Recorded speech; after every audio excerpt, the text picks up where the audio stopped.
नमस्कार। मेरा व्यवहार ही मेरी पहचान है, वरना यहाँ मेरे नाम के तो हजारों लोग हैं। नमस्कार दर्शकों, स्वागत है आप सभी का आपके अपने बेहद ही खास कार्यक्रम बिहार बिहान में। और आज की सुबह मैं हूँ शक्ति, अपनी को होस्ट स्मिता के साथ। बिल्कुल wonderful morning to all my viewers. और शक्ति ने जैसा कि बताया कि हमारी नाम हमारी पहचान है, बिल्कुल हमारा नाम और हमारा काम ये दोनों हमारी पहचान बनाता है और हमारे व्यक्तित्व को निखारता है। बहुत ज़रूरी है कि हम अपने व्यक्तित्व को सकारात्मक ऊर्जा के साथ आगे बढ़ाएं और हमारा व्यक्तित्व ऐसा हो कि हमारे आसपास रहने वाले लोग भी सकारात्मक हो। बिल्कुल बिहार बिहान के नए अंक की शुरुआत हो चुकी है, एक नए दिन की शुरुआत, एक नए सुबह का आगाज़। और जब कहते हैं अच्छे विचार की बात, सुविचार की बात, अमूमन यह देखा जाता है कि हम पुस्तकों में, न्यूज़पेपर्स में कई ऐसे विचार पढ़ते हैं महापुरुषों द्वारा लिखित, किंतु हम उसे अपने जीवन में अमल नहीं कर पाते। और दोस्तों, आज के वर्तमान समय की अगर बात करें तो सोशल मीडिया पर भी हर वक्त नए विचारों का आदान प्रदान जारी रहता है, लेकिन बहुत ज़रूरी है कि हम उसे अपने जीवन में लाएं, उस पर अमल करें और अपने जीवन में उसे शामिल करने की कोशिश करें, क्योंकि कई बार यही सुविचार हमें अपने जीवन में मार्गदर्शन के रूप में हमारी सहायता करते हैं। जी हाँ, बिल्कुल, इसलिए हमारा बिहार बिहान अपने पहले सेगमेंट में लेकर आता है सुविचार। देखते हैं क्या खास है आज के पहले सेगमेंट अनमोल वचन में।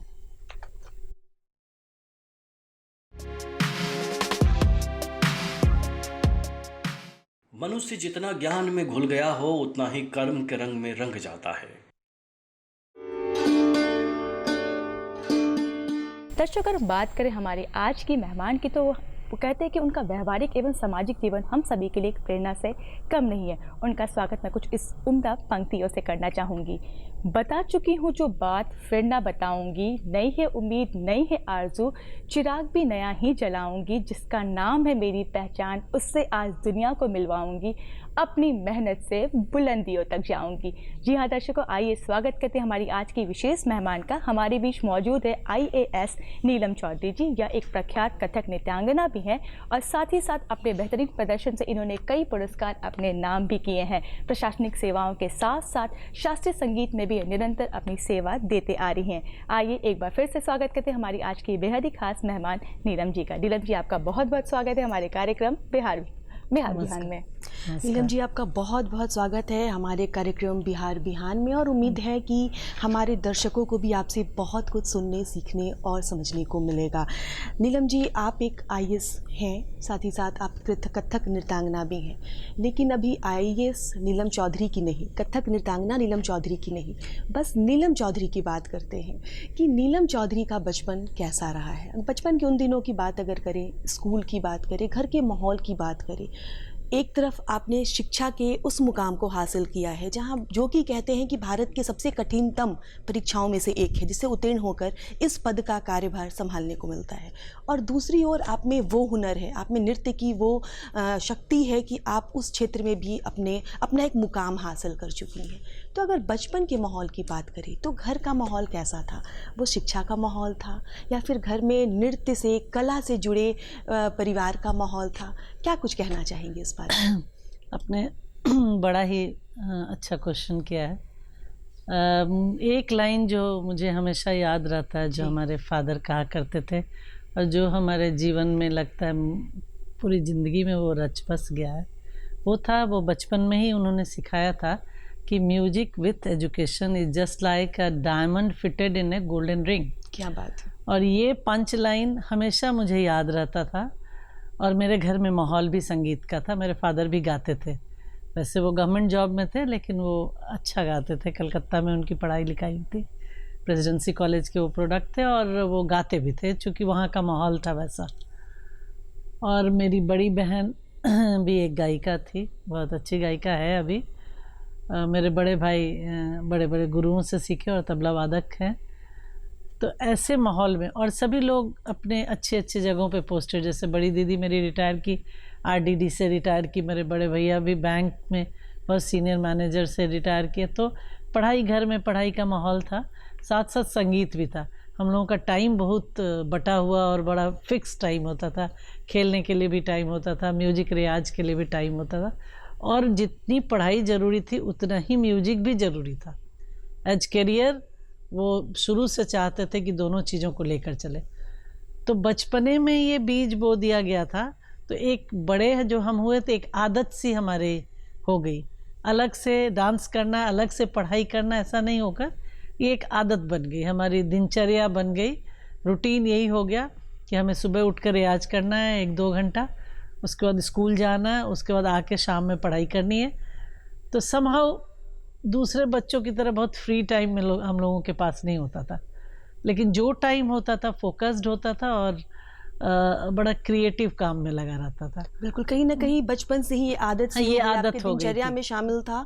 और आपने कहते हैं टाइम मैनेजमेंट, वो बचपन से ही आपके बचपन माता से ही पिता एक ने आदत सिखाया। लगी। बिल्कुल, Exactly। कि शिक्षा के साथ साथ कला को भी उतना ही महत्व देना और है। कहते हैं ना कि discipline is the key to success. Yes, अगर very आप true। कोई भी कार्य आप डिसिप्लिन वे में करते हैं तो बेशक आपको वो मुकाम हासिल वेरी ट्रू। होता है। हम जी। लोगों की बाउंड्रीज इतनी अच्छी और इतनी साफ थी कि हम लोगों को पता था कि क्या करना है। जी जी टॉप करना है, एक वो जुनून था कि हर चीज़ में नहीं आगे आना है, आगे आना है, पढ़ाई में अच्छा करना है और म्यूजिक में भी उसी तरह से करना है। तो जब ये 2 चीज़ें आप टारगेटेड था, फोकस था, तो बड़ा आराम से इजीली हो गया। सब कुछ हो गया। बिल्कुल, आपके म्यूज़िक इंटरेस्ट के बारे में आपसे जानेंगे, लेकिन सबसे पहले आपसे जानना चाहूँगी कि जैसा कि स्मिता ने भी बताया है कि जब भी कॉम्पिटिटिव एडमिनिस्ट्रेटिव एग्ज़ाम्स की बात आती है तो इसे काफ़ी कठिन माना जाता है। 3 स्तर तक एग्ज़ाम्स के बाद इसे पास किया जाता है और लाखों लोग इसमें बैठते हैं, लेकिन कुछ ही लोगों का सिलेक्शन होता है। और आप भी उन्हीं कुछ लोगों में से एक है जिसने अपनी मेहनत से, अपने बलबूते से इस मुकाम को हासिल किया। तो चाहूँगी कि अपने उस तैयारी के बारे में हमारे दर्शकों को बताएं कि आपकी क्या कुछ तैयारी थी इस मुकाम को हासिल करने में। देखिए, हमारी तो सर्विस बहुत लंबी हो गई, अब तो कुछ दिनों में हम अवकाश भी प्राप्त करेंगे, लेकिन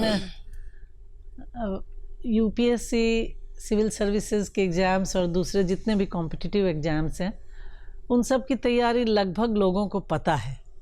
सभी लोग जो तैयारी कर रहे हैं, अब जिनकी तैयारी अच्छी है, जो हम अपने समय में पढ़ाई करते थे, तो और आज भी हमारे बच्चे भी जो आईआईटी क्रैक किए या दूसरे इम्पोर्टेंट एग्ज़ाम्स क्रैक किए, तो उनको भी यही हम बताते थे कि जो सब्जेक्ट आपका है उस सब्जेक्ट को कंसेप्चुअली पढ़िए।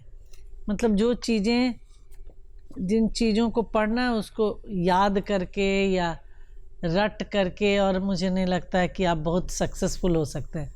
जो सब्जेक्ट है उस सब्जेक्ट की आत्मा को जानिए, चाहे जो भी सब्जेक्ट है, और उसको आप देखना शुरू कीजिए। हिस्ट्री पढ़ रहे हैं तो हिस्ट्री जस्ट डेट्स और इवेंट्स ये याद करके आप कभी क्रैक नहीं कर सकते। उसको देखना शुरू कीजिए मॉडर्न पर्सपेक्टिव में, और तब आपको समझ में आएगा। तो चीज़ों को जब आप एक बार समझ लेती हैं तो किसी भी तरह के क्वेश्चंस रहते हैं आप बहुत आराम से आंसर कर सकती हैं, क्योंकि आप कॉन्सेप्चुअली उन चीज़ों को आपने देखा है, पढ़ा है। और बाकी बहुत आवर्स पढ़ना और बहुत सारी चीज़ें पढ़ना से बहुत ज़रूरी है कि आप जो पढ़ रही हैं वो फोकस्ड हो और उसकी जानकारी आपको, अर्थात जो विषय के बारे में आप पढ़ाई कर रहे हैं वो डीपली, गहराई के Yes, साथ वो विषय की कंसेप्ट क्लियर होना हाँ, चाहिए। एकदम एग्जैक्टली आप उन चीज़ों को ले रही हैं, सिर्फ पढ़ जाने से नहीं जी, होगा। रटना यहाँ जरूरी नहीं नहीं है। है, समझना जरूरी। समझना जरूर, उन चीज़ों को कंसेप्चुअलाइज कीजिए, उन चीज़ों को देखना शुरू कीजिए कि कैसा होगा उस समय, क्या हो रहा होगा, कैसे चीज़ें बन रही होंगी। और किसी भी सब्जेक्ट में अगर आपको सब्जेक्ट दिखाई देता है तो बहुत आराम से आप किसी भी एग्जामिनेशन को क्रैक कर सकते हैं। बिल्कुल नीलम जी, एक आईपीएस ऑफिसर की जिम्मेदारियां, महत्वपूर्ण हिस्सा अपने अधिकार क्षेत्र के लोगों की सुरक्षा करना, वहाँ के लॉ और ऑर्डर को सुधारना होता है। ये बहुत बड़ी जिम्मेदारी है, क्योंकि आप सरकारी सेवक के रूप में कार्य कर रहे हैं, आप जनता के लिए कार्य कर रहे हैं। तो सरकार और जनता दोनों का दबाव कहीं ना कहीं आपके ऊपर होता है। साथ ही साथ आप जिस डिपार्टमेंट के लिए कार्य कर रहे हैं वहाँ भी आपके सीनियर और आपके जूनियर्स होते हैं जिनकी नज़र आपके ऊपर होती है। तो ये बहुत बड़ी जिम्मेदारी है। किस प्रकार इतने लंबे समय तक आपने इसका निर्वहन किया? देखिए, जॉब में बहुत सिंपल है, इतना डिफ़िकल्ट नहीं है जी। जॉब में आपको जो वर्क असाइंड है उस वर्क पर आप अगर फोकस करती हैं और आपके एजेंडा दूसरे नहीं हैं। ऑफिस में दिक्कत तब होती है जब आपके बहुत सारे एजेंडा हो जाते हैं, आप अपने को फील करने लगती हैं कि आप सोवरेन, आप वेरी पावरफुल एंड कुछ भी कर सकती हैं। इस तरह की चीज़ें जब आपके दिमाग में आ जाती हैं तो आपको कॉम्प्लिकेशंस आने शुरू हो जाते हैं, या आपके अदरवाइज कोई अपने ड्यूटी के अलावा आप उससे एडवांटेज लेना चाहती हैं, अपनी नौकरी से किसी भी तरह का एडवांटेज लेना चाहती हैं, तो आपको प्रॉब्लम्स होंगे। पर अगर आप अपने प्रिंसिपल पे अड़े हुए हैं, आप ऑनेस्ट हैं अपने काम के लिए, फोकस्ड हैं अपने काम के लिए, तो कैसे भी बॉस रहते हैं आपको दिक्कत नहीं। मुझे तो कभी दिक्कत नहीं। अगर आपका अपने जॉब के अलावा कोई एजेंडा नहीं है, अगर आप समझ रही हैं कि हम इस चीज़ के लिए ही हैं और ये मेरी प्राइम रिस्पॉन्सिबिलिटी है और उस चीज़ को आप कर देती हैं, तो मुझे नहीं लगता कभी कोई दिक्कत आती। और अगर आप किसी भी चीज़ के पीछे अगर आप सच्चे मन से काम करती हैं, हमारे कहने का मतलब कि काम के लिए काम करती हैं और उस काम के लिए आपकी सेंसिटिविटी है, अगर पब्लिक के लिए आप सेंसिटिव हैं, उसके जगह पे अपने आप को रख कर देखना शुरू करती हैं, तो आप अपने काम में सक्सेसफुल होंगी ही होंगी। कोई कारण नहीं बनता है। अगर आपके मन में नेगेटिव चीज़ें हैं और आप चाहेंगी काम कैसे नहीं हो, कैसे मेरा इम्पोर्टेंस बढ़ जाए, कैसे हम अपने आप को इसके ऊपर सुपरसीड कर जाएं, तो दिक्कतें आती हैं। पर काम के लिए आप अपने काम के प्रति सेंसिटिव हैं, लोगों के प्रति सेंसिटिव हैं, तो कभी कोई बॉस मुझे तो नहीं मिला जो मुझे दिक्कत करे। बिल्कुल कह सकते हैं कि अगर आप अपने कार्य, अपनी जिम्मेदारियों और अपने पद को लेकर ऑनेस्ट ईमानदार हैं और अनुशासित हैं, फिर आप किसी भी क्षेत्र में हैं, किसी भी पद पर हैं, आपको मुश्किलें नहीं आएंगी। बिल्कुल मुश्किल नहीं होगी। बिल्कुल। आपसे जानना चाहूँगी कि जैसा कि जिस पद पर आप अभी विराजमान हैं, अगर पहले की बात करें तो महिलाओं के लिए यहाँ तक पहुँचना इतना आसान नहीं था, लेकिन आज के संदर्भ में अगर देखा जाए तो ऐसे पदों पर अधिक से अधिक महिलाएं ही विराजमान हैं। क्या कुछ मूल कारण है? नहीं, महिलाओं का रेशियो तो बढ़ा है, बहुत मेल के कंपैरिजन में अभी भी कम ही है महिलाएं, लेकिन आप तो जानती हैं महिलाएं सब फील्ड में आगे हैं। बिल्कुल। वो जो बेड़ियाँ थीं और जो एजुकेशन का माहौल था हम लोगों से पहले के जनरेशन में, हम लोग के जनरेशन में तो काफ़ी पढ़ाई शुरू हो गई थी। और हालांकि हम भी जब कॉलेज एज में थे तो मैक्सिमम लड़कियां अपने पैर पे खड़े होने के लिए नहीं पढ़ाई करती थी, बस पढ़ाई के लिए पढ़ाई कर लेती थी कि हम पढ़ लेते हैं और फिर घर संभालना है। तो अब बहुत चीज़ बदल गया। अब लड़कियां एट पार हो गई हैं मेल के, और सही भी है। उन्हें ये नहीं लगता कि मैं नहीं कर सकती हूँ, ये कॉन्सेप्ट ख़त्म हो गया। तो एडमिनिस्ट्रेटिव सर्विस में नंबर बढ़े हैं, लेकिन एडमिनिस्ट्रेटिव सर्विस के अलावा इंजीनियरिंग में बहुत कम लड़कियां पढ़ती थी हमारे समय में। अभी इंजीनियरिंग में बाढ़ आया हुआ है लड़कियों का। मेडिकल ज़्यादा लड़कियां पढ़ती थी, इंजीनियरिंग में नहीं जाती थी। पर उस फील्ड में देखिए, मैनेजमेंट के फील्ड में लड़कियां बहुत अच्छा कर रही हैं। अब तो पायलट भी लड़कियां हो गई हैं बहुत, और जो डिफ़िकल्ट काम जो लोग समझते थे कि मेल ही कर सकते हैं, उसमें भी लड़कियां बहुत। तो लड़कियां अभी हर फील्ड में आगे आ रही है और हर फील्ड में उनका नंबर बढ़ा है, तो एडमिनिस्ट्रेटिव सर्विस क्यों छूटेगा। आपसे जानना चाहूँगी, कहते हैं कि जब हमारी रुचि किसी चीज़ में होती है या जब हमें अपने पैशन को जीने का मौका मिलता है तो वह किसी सुखद अनुभव से अनुभूति से कम नहीं होता है, और आपको ऐसे कई मौके मिले। चाहूँगी कि उस सुखद अनुभव को हमारे दर्शकों के साथ साझा करें। देखिए, बेसिकली तो रियाज जो होता है शुरुआती दौर में तो बहुत कठिन होता है, अच्छा नहीं लगता है रियाज करना। धीरे धीरे जब आपके शरीर में वो चीज़ें आ जाती हैं तो फिर रियाज इतना कठिन नहीं होता है। लेकिन अच्छा लगता है जब आप परफॉर्म करती हैं और आप जब अपने स्टूडेंट्स के बीच में होती हैं, उन्हें उनकी इंट्रिकिटीज़ बताती हैं और उस जिस कैरेक्टर को आप करते हैं उस कैरेक्टर के अंदर चली जाती हैं। कभी कभी जब हम डांस बैले करते हैं या भाव करते हैं, एक्सप्रेशंस को समझाते हैं या मंच पर होते हैं, तो आप एक दूसरी दुनिया में चली जाती हैं। आपको नहीं फील होता है कि आप कौन हैं, आपके बच्चे हैं, आपके हस्बैंड हैं, आपकी नौकरी है, आपके फ्रेंड्स हैं, कुछ भी। जब when you are in the music आपको कुछ समझ में नहीं आता, मुझे तो नहीं आता। और जिस चीज़ को अगर भाव प्रदर्शन में अगर मैं राधा कर रही हूँ, द्रौपदी कर रही हूँ या किसी आम्रपाली कर रही हूँ या गंगा कर कोई, तो उस चीज़ के कैरेक्टर में समा जाती हूँ। और उस समय जो सुखद अनुभूति होती है वो फिर दूसरी किसी चीज़ में नहीं होती। बिल्कुल, एक कलाकार के लिए बहुत ज़रूरी है कि आप जिस व्यक्तित्व को उस वक्त जी रहे हैं, हाँ। जिस कैरेक्टर को जी रहे हैं, बस उसी कैरेक्टर को जिए। बाकी आप क्या हैं, कौन है, इससे कोई फर्क नहीं पड़ता। भजन करते समय, अब तो भजन भी इंजॉय हम लोग करने लगे हैं, भजन करते समय ऐसी अनुभूति होती है कि आपको बता नहीं सकते। लगता है कि कृष्ण सामने है या जिसकी भजन करें वो सामने, और एक दूसरा रिलेशन बन जाता है। वो रिलेशन ऐसा होता है जो समझाने की चीज़ नहीं, वो फील करने की चीज़ है, और बस लगता है कि वो सामने रहे और मैं नाचती रहूं और कुछ नहीं। कहते तो ये फीलिंग बिल्कुल आप पूजा कृष्ण करने की में बात भी नहीं करें, आता है। हाँ, बिल्कुल राधा हो, कृष्ण हो या कोई द्रौपदी भी हो, कैरेक्टर जी। हो। एक हेक्टिक स्केड्यूल से आपको एक फ्री टाइम मिलता है, अपने लिए समय निकालने का मौका मिलता Exactly. है संगीत के जरिए। एग्जैक्टली और बहुत सारा प्रेशर, टेंशन, थकावट सब दूर हो जाता है। और बिल्कुल नीलम जी, अगर Very हम बात fresh. करें हम अपनी भारतीय संस्कृति की, और जैसा कि आपने बताया कृष्ण की, राधा की, द्रौपदी की, रामायण की, महाभारत की, जिनका वो एक कला प्रदर्शन हम अपने स्टेज पर करते हैं, उन्हें फिर से जीवंत करते हैं और दर्शकों के सामने प्रस्तुत करते हैं, तो नृत्य, गायन और ये सारे व्यक्तित्व हमारी संस्कृति की रूह है और हम उसे जी रहे हैं। साथ ही साथ आप स्टेज प्रोग्राम करती हैं, कई डांस वायलेट की कोरियोग्राफी भी कर चुकी हैं, तो उस कोरियोग्राफी करने के दरमियान आपसे बड़े और आपसे छोटे हर उम्र के लोग आपको मिलते होंगे, जो आपके समक्ष आपके साथ कार्य करते होंगे, और एक आपका एक पोस्ट है, आपका एक पद है जो अलग है, तो वो कोरियोग्राफी के दौरान कैसा वो अनुभव होता है? नहीं, पद के साथ अगर हम अपने म्यूजिक को मिला देंगे तो ना पद अच्छे से कर पाएंगे ना म्यूजिक अच्छे से कर पाएंगे। बिल्कुल, ये दोनों को तो कभी जोड़ ही नहीं सकते हैं। 10 से 9 से 9:30 से 6 बजे तक हम जो ऑफिस में होते हैं वो डिफरेंट नीलम चौधरी होते हैं। उस समय हमको रूल्स देखने होते हैं, उस समय लोगों की दिक्कतें देखनी होती हैं, उस समय अपने ऑफिस एडमिनिस्ट्रेशन देखना होता है, और बहुत शुरुआती दौर में तो हमें लॉ किस एंड नीलम ऑर्डर चौधरी से मिलना चाहिए, 9 to 5 या आफ्टर 5?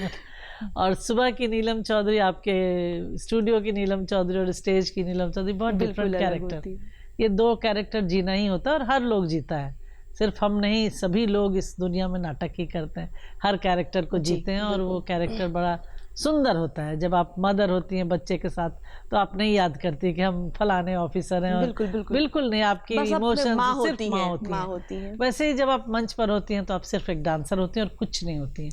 उसके साथ ही साथ जब आप कोरियोग्राफी करती हैं तो इतने सारे इमोशंस एक साथ आपके आते हैं, जो नहीं कर रहा है उसके लिए, जो अच्छा कर रहा है उसके लिए, जो म्यूजिशियंस अच्छे सपोर्ट कर रहे हैं उसके लिए, जो म्यूजिशियंस गलत कर दे रहे हैं उसके लिए, इतने सारे क्रॉस इमोशंस आते हैं, तो उसको आप ऑफिस से कभी नहीं रिलेट कर सकते। ऑफिस में भी ऑफ कोर्स क्रॉस इमोशंस आते हैं, आपके सबऑर्डिनेट कभी बहुत अच्छा काम करते हैं, बहुत ख़राब करते हैं, आपको बुरे समय में फंसा देते हैं, वो सारी चीज़ें हैं। तो ये जो कोरियोग्राफी वाला इमोशन है ना, उसमें फ़िल्टर होता है बहुत सारा फ्रस्ट्रेशन, और हम जो कोरियोग्राफी करते हैं वो कोरियोग्राफी दूसरे पता नहीं और लोग भी करते ही होंगे, और से थोड़ा सा एक ट्रैक अलग है मेरा।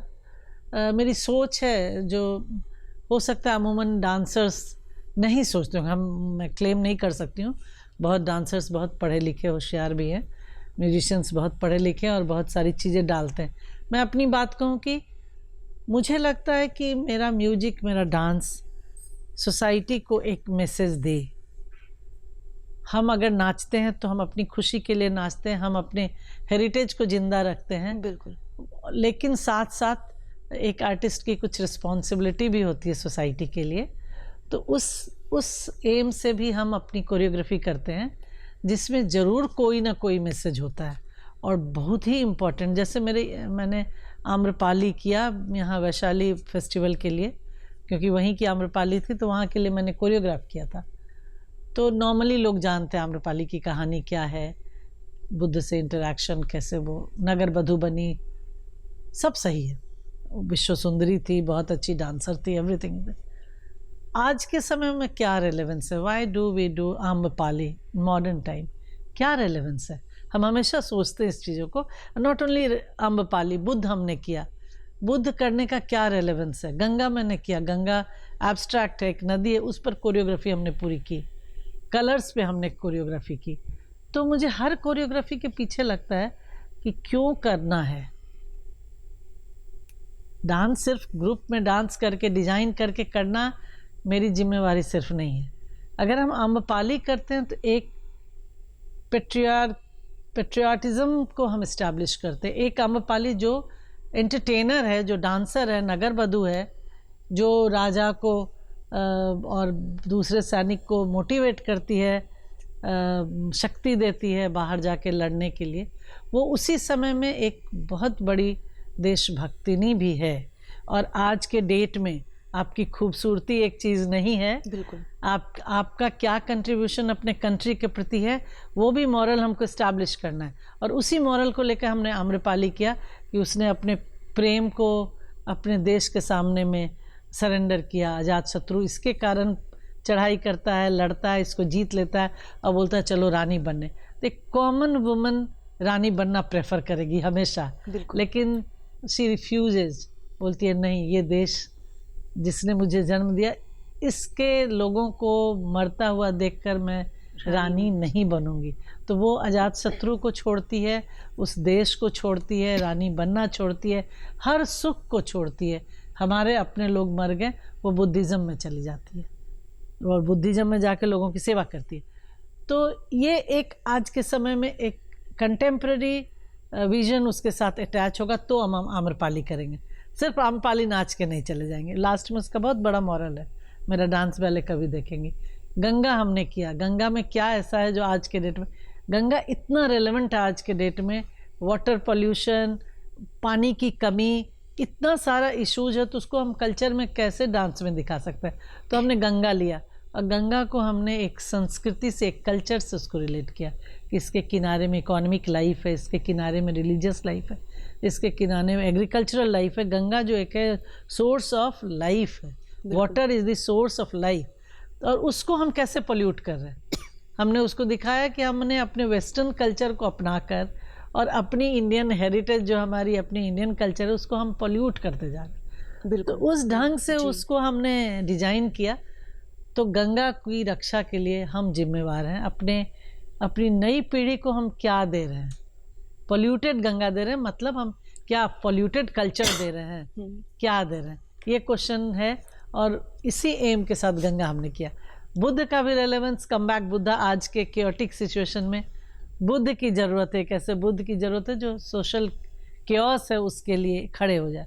तो जितनी भी चीज़ें हमारी डांस की कोरियोग्राफी है उसके पीछे हमारा एक विज़न है कि as an artist this is my responsibility कि हम सोसाइटी के लिए सोचें, सोसाइटी को एक मैसेज दें, और लोग सिर्फ हमारे तोड़े टुकड़े चक्कर और भाव और ड्रेस देखकर ना चले जाएं, बल्कि एक मैसेज लेकर जाएं।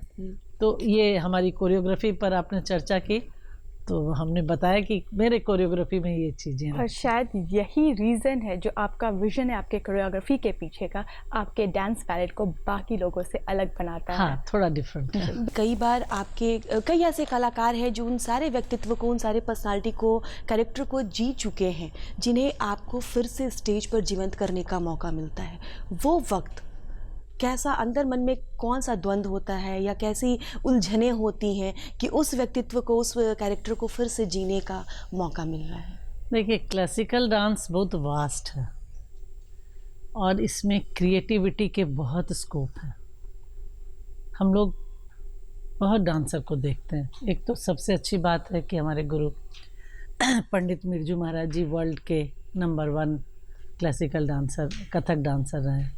उनसे बड़ा तो कोई हुआ ही नहीं आज तक। तो उन्हें बहुत नज़दीक से देखने का, उनसे सीखने का मौका मिला है। और महाराज जी की चीज़ें ही अगर पूरी आ जाए तो किसी को कुछ देखना ही नहीं, इतना सागर अथाह समुद्र। उनसे सीखा है कि कैसे एक चीज़ को 10 तरीके से इंटरप्रेट करते हैं। अगर महाराज जी ने ये 10 तरीका बताया तो साथ में ये भी बताया कि इधर के रास्ते को भी एक्सप्लोर करो, इधर के रास्ते को भी एक्सप्लोर करो। तो आप जितने बड़े थिंकर हैं उतनी तरह से आप अपने एक्सप्रेशंस को सोच सकते हैं। जैसे छोटी सी चीज़ उन्होंने वो फिल्म में किया था कि मरोड़ी कलाई मोरी, एक सिनेमा में जी रंग जी मोहे रंग दो लाल, महाराज जी का ही कोरियोग्राफ किया हुआ। तो मरोड़ी कलाई एक छोटा सा सेंटेंस है, लोग सीधा ऐसे कर देंगे मरोड़ी कलाई मोरी। बिल्कुल। अब वो मरोड़ी कलाई में कितने फीलिंग्स इन्वॉल्व हैं। एक फीलिंग है जो अगर नायक कलाई मरोड़ता है तो उसे अच्छा भी लग रहा है, और मतलब दर्द भी, पकड़ा है बिल्कुल। कलाई, तो शी इज़ हैप्पी कि हमको हमारी ज़रूरत है, वो अच्छी फीलिंग है। थोड़ा ज़्यादा मरोड़ दिया तो दर्द भी करने का फीलिंग है। कभी कभी चूड़ी टूट गया तो कटने का भी डर है। कभी जोर से मरोड़ दिया तो इतना दर्द भी हो रहा है। तो ये आपका इमेजिनेशन है, दूसरे को देखकर आप नहीं कर सकती। और हर इंडिविजुअल का एक अपना कैरेक्टर होता है कि चीज़ों को कैसे लेते हैं। हमें जो हम लोगों को जो शिक्षा मिलती है वो है कि आप अपने इमेजिनेशन को बहुत दूर तक ले जाइए और तब आप सोचिए कि उस भाव का, जैसे लाल रंग मोहे रंग दो लाल। अब लाल का एक्सप्रेशन एब्स्ट्रैक्ट चीज़ है ना, लाल आप कैसे दिखाएंगे? डांस में मुद्राएं तो लाल के लिए नहीं हो सकती, जी। फूल के लिए मुद्राएं हैं, चिड़िया के लिए मुद्राएं हैं, भाव के लिए मुद्राएं छोटे हो सकती हम हैं। नहीं, लाल के लिए आप हम्म। महाराज जी इतना अच्छा से सिखाते थे। देखिए लाल रक्त का रंग। तुरंत आप समझ गए कि रक्त जी। है। हमने तो कहा नहीं जी रक्त है। बिल्कुल। मोहे रंग दो लाल। सिंदूर। तो ऐसे करके आप सोच सकती हैं कि कितना फूल को मसल कर, बिल्कुल आपकी मुद्राएं, आपकी हाँ, भावनाएं और बिल्कुल। आपका इमेजिनेशन। जी और पान का बिल्कुल लाल रंग। तो लाल दिखाने के लिए इतनी एक्टिविटीज आपको करना है। जी। और बहुत सारी चीज़ों की तो मुद्राएं बनी हुई है, आँखों की, बिंदी की, कान में पहनने का, गला का, ये सब की तो मुद्राएं बनी। तो बहुत सारी चीज़ों को आपके इमेजिन, जब हम कोई कैरेक्टर को लेकर स्टेज पर आते हैं तो हम तो अब तो इतने दिन से करीब 45 इयर्स प्लस हो गया नाचते हुए, जितने चीज़ किसी दूसरे चीज़ को नहीं समय दिए जितना नृत्य को दिया है हमने। तो इतने साल में तो अब चीज़ें अंदर चली गई हैं, तो मुझे किसी और को नहीं सोचना है। गुरु को ध्यान करते हैं, ईश्वर को ध्यान करते हैं और मंच पे चले जाते हैं। और कई एक बार तो मंच पर ही डिज़ाइन होती है चीज़ें, मंच पर ही कोरियोग्राफ होता है। इतना आपको सोचने का, ये सोचने का समय होता है इनिशियल स्टेज में जब आप चीज़ों को बनाते हैं। वंस आप इतने साल से करते करते तो आपको स्टेज पर भी नई चीज़ कभी आती है। अभी हम 1 तारीख को BPSC का 75th फाउंडेशन डे था, उसमें नाच रहे थे। तो एक कोई लाइन पे, हम याद नहीं, एक सूफ़ी की लाइन थी। अचानक सूफ़ी में तो श्रृंगार भी होता है, ईश्वर भी होता है। नाचते नाचते मुझे लगा इसमें तो हमारा सूफियाना कलाम निज़ामुद्दीन को याद करने का टाइम है। वहीं पर हमने गायक को कहा 2-3 बार गा दीजिए, और फिर दूसरे ट्रांस में हम चले गए। 2-3 बार वो गा रहे थे क्या, और फिर मन मतलब भाव करते करते वो याद आ गए, और याद आए, हाथ ऊपर किया और चीज़ें वहीं बन गई। तो ये बन जाती हैं चीज़ें, और इसमें हम दूसरे गुरु को सोचकर नहीं नाचेंगे कि उन्होंने ये किया। अरे कुछ चीज़ें तो कॉमन होंगी, जो मुद्राएं हैं वो तो कॉमन होंगी। अगर ये घूंघट करें तो हर कथक डांसर ये घूंघट करें जी। पर अब आँखों को उठाने का अंदाज, आँखों को गिराने का अंदाज, ये तो सबका अपना अपना होगा। बिल्कुल। आप उस अपनी आपकी कला के आंखें, लेकर, आपकी भावना है, वो तो अलग जाएगा ही। आपको गुरु ये चीज़ें नहीं सिखा सकता है। ये चीज़ें आपके अंदर से आती है। की चीज़। और वो जब तक आपके अंदर की चीज़ आपके डांस पर हावी नहीं होगा, आपकी पर्सनालिटी उस पर हावी नहीं होगा, आपकी क्रिएटिविटी हावी नहीं होगा, तो आप क्राफ्ट कर रही हैं, आप आर्ट नहीं कर रही। खुद को स्वतंत्र कर दो। हाँ नहीं, ये बहुत मेजर डिफरेंस है ना क्राफ्ट और आर्ट में। जी। क्राफ्ट तो आपको टीचर सिखाते हैं, आर्ट खुद अंदर से आता है। आपकी क्रिएटिविटी, आर्ट कहते हैं ना मैम कि मिक्स्ड इमोशंस और मुद्राओं का जो मेस्मराइजिंग आपकी क्रिएटिविटी है। सिंपल चीज़ है ये डिफर करना ही, आप सीखेंगे, हम सीखेंगे। एक ही गुरु से 4 शिष्य लेकिन सब अलग अलग होंगे, सबके अलग अलग होंगे। और वही क्रिएटिविटी ब्यूटी देता है किसी भी आर्ट में। इतना स्कोप होता है विद इन द बाउंड्रीज। जी। तो बाउंड्री तो सबका है क्योंकि क्लासिकल डांस है, आप बाउंड्री नहीं क्रॉस कर सकते, पर क्रिएटिविटी उसमें इतनी होनी चाहिए जिससे आप लोगों से अलग हो जाएं। और जब तक अलग आप नहीं होंगी आप तब तक अव्वल भी आपका नहीं कोई- होंगे और आप हाँ, एक आपका कोई स्थान भी नहीं होगा। स्थान नहीं ले तो सकते। इसीलिए लोगों ने किया है, बहुत पुराने गुरुओं ने भी किया। आधार वही है, फाउंडेशन है वो सब, पर फाउंडेशन के ऊपर में हर घर की खिड़कियां अलग होती हैं, दरवाजे अलग होते हैं, झूमर अलग होता है, सब चीज़ अलग होता है, तो वो सुंदर दिखता है। अलग अलग डिजाइन, मॉडर्न अच्छा लगता है, ट्रेडिशनल अच्छा लगता है, हर चीज़ अच्छा लगता घर सबके पास है, इंटीरियर अलग इंटीरियर अलग अलग। खासियत होती है क्रिएटिविटी की, आर्ट की। है। Yes, right. आर्ट तो है ना, हर जगह है। जी। जैसे एक और आपका प्रोफेशन है जो काफ़ी चुनौतीपूर्ण है, दूसरी ओर आपका पैशन जो काफ़ी स्ट्रेस बर्स्टर का काम करता है हमारे लाइफ में, यह वो भी दोनों- चुनौतीपूर्ण है, उस फील्ड में भी जाइए तो बहुत चुनौती है। चुनौतियां जी, हैं। बिल्कुल, लेकिन एक तरह का आपको वो स्ट्रेस फ्री हाँ, करता है। आर्ट बिल्कुल। तो वो चीज़ तो है। यह दोनों चीज़ आपके लाइफ को किस तरीके से कॉम्प्लीमेंट करती हैं? दोनों जगह दोनों चीज़ें कॉम्प्लीमेंट मुझे करती हैं। एक तो बचपन में जब हम सीखते थे डांस, उस समय में बहुत लोग डांस नहीं करते थे मंच पर, लड़कियों को भी कम ही स्टेज पर जाने का, ससुराल में खासकर शादियां हो जाने के बाद लोग कहते थे कि मंच पर नहीं जाना है, वो सब था सिनेरियो उस समय का। तो मेरे फादर हमेशा कहते थे कि तुम सोसाइटी की एक ऐसी कैरेक्टर बनो जो लोगों को फॉलो करने का मन करे, जिसको देख के लोग को लगे मैं एक इंस्पिरेशन, एक मोटिवेशन लगे। तब जब डांस करोगी तो डांस को भी वो जगह मिल जाएगी। पहले क्या था, डांस करने से वो जगह नहीं मिलती थी, अब तो खैर आर्टिस्ट को बहुत अच्छी अच्छी जगह है। तो मेजॉरिटी जो रूरल एरियाज़ होते थे उसमें नाच करती है ऐसे करके, तो मुझे लगता था नहीं, हम अपनी पर्सनालिटी मुझे ऐसी बनानी है। तो इससे बढ़िया कोई नौकरी नहीं थी जिस नौकरी में आई, मैं एडमिनिस्ट्रेटिव जॉब में आई तो लगा। अब लोगों को लगता है कि एक पढ़ा लिखा, एक पढ़ी लिखी महिला अगर डांस करती है तो डांस ज़रूर ख़राब चीज़ नहीं है। जो एक नज़रिया था डांस को देखने का उस समय, जब मैं छोटी थी, 10 साल 12 साल 14 साल की, और नाचती थी स्टेज पे, तो ये कॉम्प्लीमेंट किया मेरे डांस को। हमारी पर्सनालिटी, हमारा पोजीशन, हमारा जॉब, इसको कॉम्प्लीमेंट किया।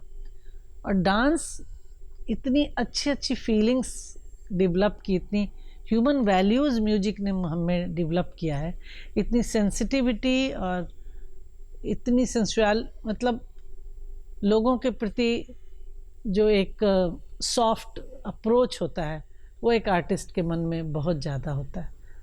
रस, भाव, करुणा, दया, ममता, इससे भरा हुआ होता है एक आर्टिस्ट। तो ये चीज़ें मुझे जॉब में इतना काम किया कि मैं एक आर्टिस्टिक अप्रोच से लोगों को देखती हूँ, तो मुझे उनके लिए काम करने में बहुत आराम होता है। और दूसरा, जो मैं पर्सनली जितनी स्ट्रेस में रहती हूँ, तो ये आर्ट एंड म्यूजिक मुझे बहुत रिलीफ देता है। नीलम जी कहते हैं जब एक पुरुष शिक्षित होता है तो बस एक पुरुष शिक्षित होता है, लेकिन तो जब एक महिला शिक्षित होती है तो उसका पूरा परिवार शिक्षित होता है। आप शिक्षा के क्षेत्र से भी जुड़ी हैं और कला के क्षेत्र से भी जुड़ी हैं। चलते चलते हमारे दर्शकों को क्या संदेश देना चाहेंगी? मैं तो एज एन आर्टिस्ट यही बोलना चाहूँगी लोगों से कि म्यूजिक, डांस, फाइन आर्ट्स जो भी हो, अपने साथ रखिए। आपकी पर्सनालिटी को पॉजिटिव करती है। चाहे आप सुनिए, चाहे आप देखिए, चाहे आप खुद कीजिए, किसी न किसी रूप में म्यूजिक और आर्ट और डांस को अपने साथ ज़रूर रखिए। नेगेटिविटी कभी नहीं आएगी, अकेलापन कभी नहीं आएगा, डिप्रेशन नहीं आएगा। बहुत सारी ऐसी नेगेटिव चीज़ें हैं जो आपके भीतर कभी नहीं आएगा, और आप बहुत पॉजिटिवली ग्रो करेंगे और बहुत पॉजिटिव एनवायरनमेंट बनाएंगे और अपनी ज़िंदगी बहुत पॉजिटिव रखेंगे। बिल्कुल नीलम जी, आप हमारे इस कार्यक्रम में आई और इतनी सारी बातें हमारे साथ चर्चा की और हमारे साथ साझा की, इसके लिए बहुत बहुत शुक्रिया, धन्यवाद। थैंक यू, आप लोगों ने बुलाया, मुझे भी अच्छा लगा।